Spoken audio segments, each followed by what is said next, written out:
দক্ষিণী সুপারস্টার থালাপতি বিজয় আবারও প্রমাণ করলেন তিনি শুধু চলচ্চিত্রের নায়ক নন, রাজনীতির মঞ্চেও ঝড় তোলার ক্ষমতা রাখেন। মাদুরাইয়ে নিজ দলের সম্মেলনে দাঁড়িয়ে তিনি ভারতের রাজনৈতিক অঙ্গনে আলোড়ন সৃষ্টি করলেন।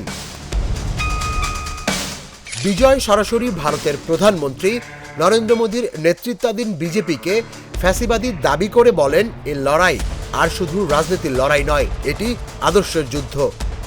তার ভাষায় বিজেপি ধর্মকে ব্যবহার করছে বিভাজনের হাতিয়ার হিসেবে এবং একই সঙ্গে দুর্বল করছে গণতন্ত্রের ভিত। তাই বিজেপি তার কাছে সবচেয়ে বড় আদর্শগত শত্রু। বিজয়ের বক্তব্য নিয়ে সংবাদ সংস্থা পিটিআই, এএনআই থেকে শুরু করে হিন্দুস্তান টাইমস ও ইন্ডিয়ান এক্সপ্রেস পর্যন্ত সব বড় গণমাধ্যম শিরোনাম করেছে। তাদের বিশ্লেষণে বলা হয়, এই মন্তব্য শুধু তামিল রাজনীতি নয়, গোটা দেশেই আলোচনার কেন্দ্রবিন্দু হয়ে উঠবে। তবে শুধু বিজেপি নয়, বিজয় তার আক্রমণের তালিকায় রেখেছেন ডিএমকেকেও। তবে তিনি স্পষ্ট করেন, ডিএমকের সঙ্গে তার লড়াই রাজনৈতিক প্রতিদ্বন্দ্বিতার, আর বিজেপির সঙ্গে তার সংঘাত একেবারে আদর্শিক স্তরে। তার দলের মূলনীতি হল সমতা, ধর্মনিরপেক্ষতা, মুক্ত চিন্তা আর সামাজিক ন্যায় বিচার, যা বিজেপির নীতির বিপরীতে দাঁড় করায় তাকে। 2024 সালে প্রতিষ্ঠিত হওয়ার পর থেকে বিজয়ের দল তামিলনাড়ুতে দ্রুত জনপ্রিয়তা পেয়েছে। কোটি কোটি তরুণ এখন তার শক্তিশালী সমর্থক। মাদুরাইয়ের সভায় সমর্থকদের উল্লাসে প্রতিটি বাক্য যেন দাবানলের মতো ছড়িয়ে পড়ছিল।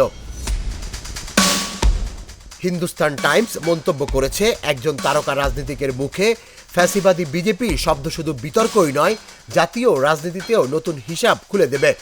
যদিও বিজেপির পক্ষ থেকে তাৎক্ষণিক কোনো প্রতিক্রিয়া আসেনি, তবে রাজনৈতিক মহল নিশ্চিত এই বক্তৃতা আগামী নির্বাচনের সমীকরণে বড় প্রভাব ফেলতে পারে।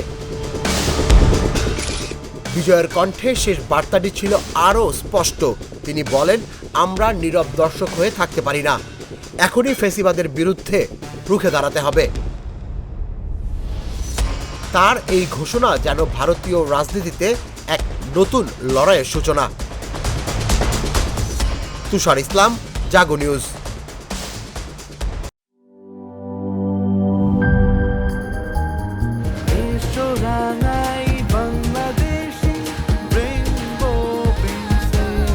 রেইনবো পেইন্টস, ছড়াও জীবনের রং।